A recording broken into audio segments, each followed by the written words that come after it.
Привет, я Боб, уличный кот. Я был когда-то бездомным, но затем встречал Джеймса. Он дал мне тепло и кровь и стал моим лучшим другом. А это история о том, как я нашел еще одного друга.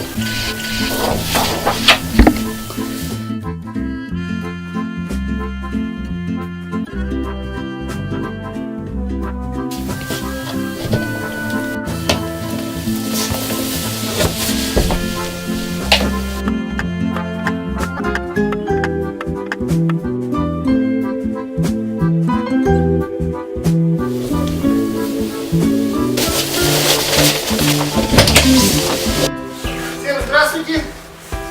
Здравствуй, Саша. Ты сегодня идешь в управляющую компанию «Рога» какой-то монтаж приборов учета.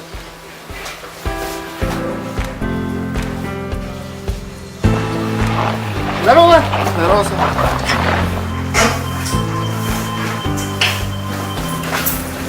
Саша, я еще сегодня сильно тороплюсь. Это надо еще тещу свозить. Ну, сам понимаешь, тещины шутки больше.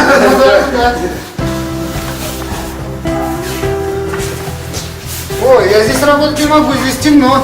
Как не можешь? Я тебе подсвечу. Ну как, мне надо свет, чтобы я визуально видел схему. Ладно, сейчас сделаем. Вот, а тут схема слишком запутанная, и все так понятно. Да что тут непонятного, и так же все ясно. Необходимо снять напряжение с прибора учета. Да зачем? Это же 220, мы много раз проводили без снятия напряжения. Надо проверить отсутствие напряжения.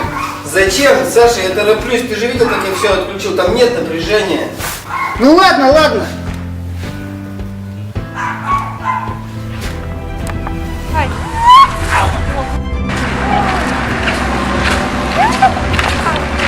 Нет, все-таки надо проверить отсутствие напряжения.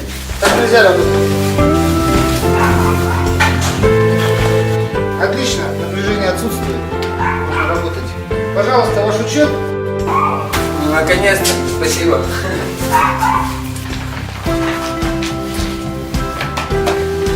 Ну все, всем счастливо, до свидания. Чтоб безопасным был твой труд, ответственность нужна. Тебя здоровым дома ждут. И дети, и жена. Моя безопасность – это благополучие моей семьи.